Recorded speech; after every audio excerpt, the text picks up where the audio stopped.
오늘은 앉아있는 시간이 많은 분들에게 자주 발생한다는 모손낭에 대해 이야기하려 합니다.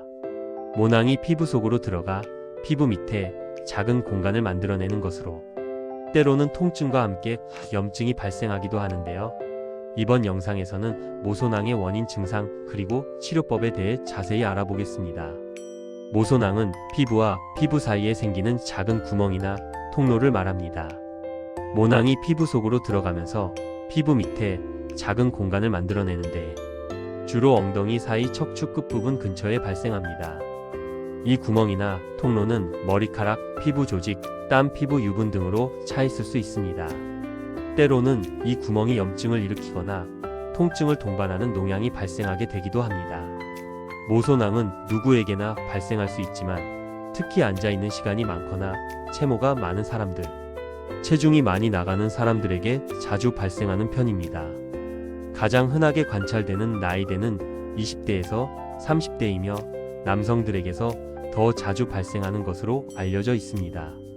모손낭 자체는 심각한 건강 문제를 일으키지는 않으나 무시하고 넘어가면 재발하는 경향이 있어 주의해야 합니다. 모손낭의 특징을 정리해보면 주로 엉덩이 사이 척추 끝부분 근처에서 발생하고 앞서 설명한 바와 같이 20대에서 30대 남성에게서 특히 더 자주 관찰됩니다. 구멍이나 통로는 머리카락, 피부 조직, 땀, 피부 유분 등으로 채워져 있으며 때로는 통증과 함께 염증이 생기거나 농양이 발생하기도 하고 적절한 치료 없이 방치하면 재발하는 경향이 있습니다. 모손낭 발생에는 여러 요인이 복합적으로 작용하는데요. 호르몬의 변화가 있습니다. 특히 성장기나 임신 중에 호르몬 수치가 변하면서 체모의 증가를 촉진할 수 있으며 이것이 모손낭의 주요 원인 중 하나로 간주됩니다. 또 모발 및 모낭의 문제가 원인인데요. 모발은 모손낭 형성의 중요한 요소이며 엉덩이 부위에 모발이 많거나 털이 자란 방향이 피부와 수직인 경우 모손낭이 발생할 가능성이 높습니다. 마찰 및 압박도 원인이 되는데 자주 앉아있는 직업을 가진 사람이나 장시간 앉아서 활동하는 분들은 척추기저 부위의 마찰이나 압박으로 모손낭을 발병할 위험이 높아집니다. 기타 피부 질환으로 인한 피부의 염증이 모손낭의 발생 위험을 높이고 유전적인 요인도 있습니다. 가족력이 있는 경우에는 모손낭의 발생률이 더 높다고 알려져 있습니다. 그리고 비만이거나 위생 상태가 불량한 경우에도 모손낭이 발생할 수 있습니다. 모손낭은 다음과 같은 증상들을 보일 수 있습니다. 구멍에서 고름이나 액체가 새어나오는 삼출액 증상이 나타나는 경우가 많고 구멍 주변이 부풀어 오르는 붓는 증상이 나타날 수 있습니다. 엉덩이 부위의 가벼운 통증부터 심한 통증까지 다양한 통증이 발생할 수 있으며 때로는 통증과 함께 출혈이 동반되기도 합니다. 또 엉덩이 사이에 움푹 파인 곳에서 가려움증이 시작될 수 있으며 염증이 생기면서 붉어지거나 열감이 느껴질 수 있습니다.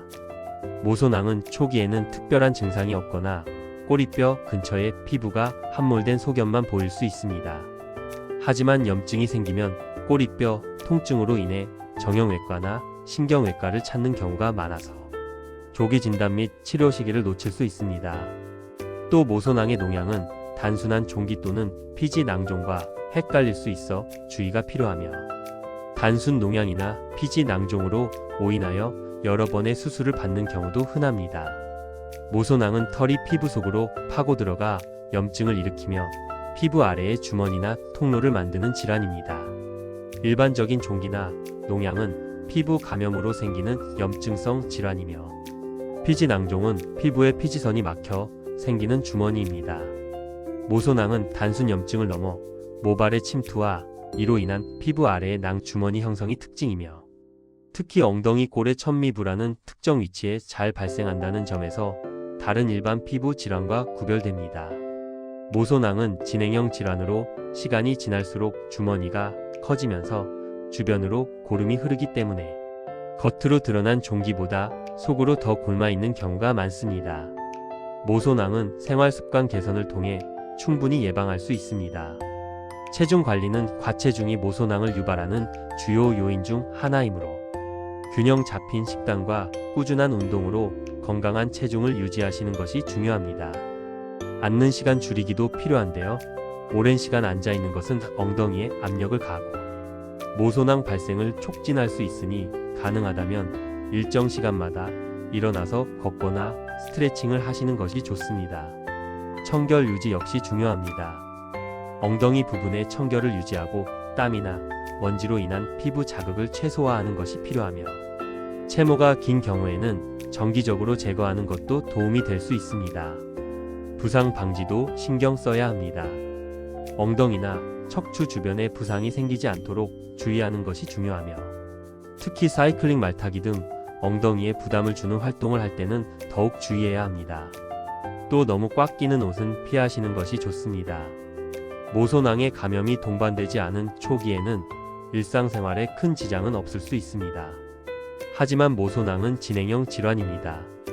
시간이 지날수록 주머니가 커지면서 주변으로 고름이 흐를 수 있으며 감염이 발생하면 심각한 통증, 염증, 붓기, 농포 등 다른 증상들이 발생할 수 있습니다. 또 만성 염증이 반복되거나 피부 궤양 흉터, 조직 누공 등이 생기면서 수십 년이 지난 후 극히 드물지만 악성으로 발전할 수도 있다는 보고도 있습니다. 그리고 모손낭은 재발하는 경향이 매우 높아서 방치하게 되면 계속해서 염증과 통증으로 인해 불편함을 겪을 수밖에 없습니다.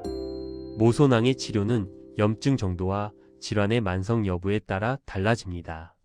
초기 단계의 모손낭이나 덜 심각한 경우에는 항생제를 통해 염증을 줄이고 감염을 치료하는 방법이 사용되기도 합니다.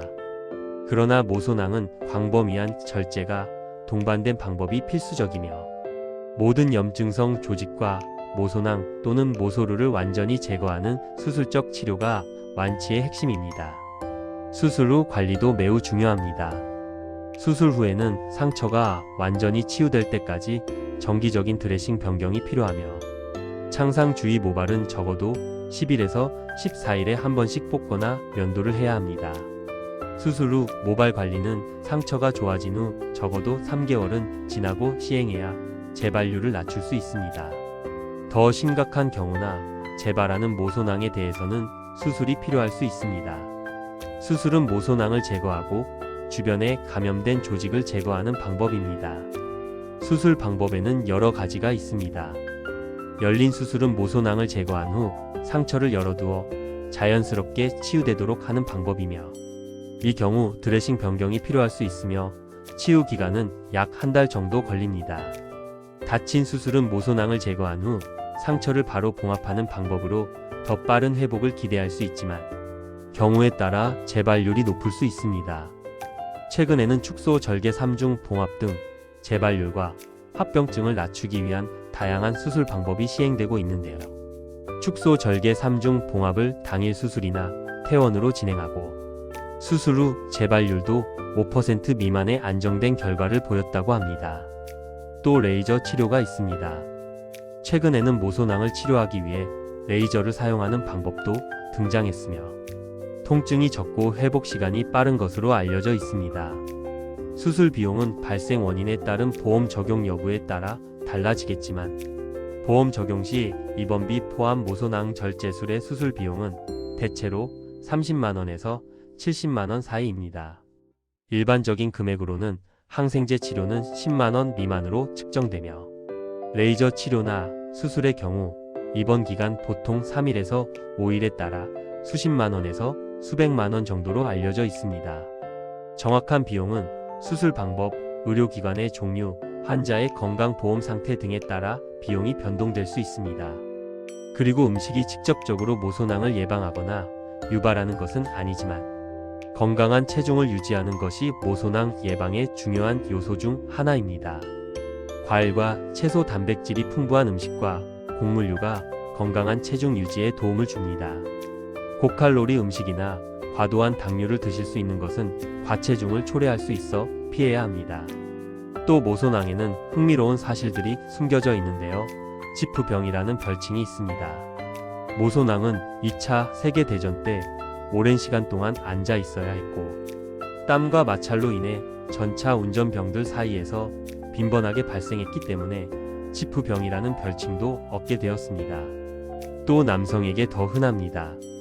남성이 채모가 더 많고 엉덩이 부분의 채모가 여성보다 더 굵고 짙기 때문일 수 있습니다.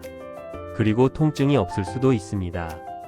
모소낭 자체는 통증을 일으키지 않을 수 있으나 감염이 발생하면 심각한 통증과 함께 염증, 붓기, 농포 등 다른 증상들이 발생할 수 있습니다. 마지막으로 선천성 모소낭이 있을 수 있습니다. 모소낭은 태어날 때부터 존재할 수도 있는데 선천성 모소낭이라고 부르며, 이 경우 모소낭은 피부 아래에 작은 통로 또는 구멍으로 존재합니다. 끝으로 모소낭은 일상생활에서 불편함을 초래할 수 있는 질환이지만 적절한 치료와 관리를 통해 증상을 완화하고 재발을 막을 수 있습니다. 모소낭 증상이 의심된다면 반드시 전문가의 도움을 받는 것이 중요합니다. 여기까지 모소낭에 대한 이야기를 마무리하며 다음 영상에서도 다양한 정보와 유익한 주제로 여러분을 찾아뵙길 약속드리면서 슬기로운 질병생활 채널에 방문해 주신 모든 분들의 건강하고 활력 넘치는 생활을 응원하겠습니다. 이 영상이 도움이 되셨다면 좋아요와 구독 부탁드립니다. 감사합니다.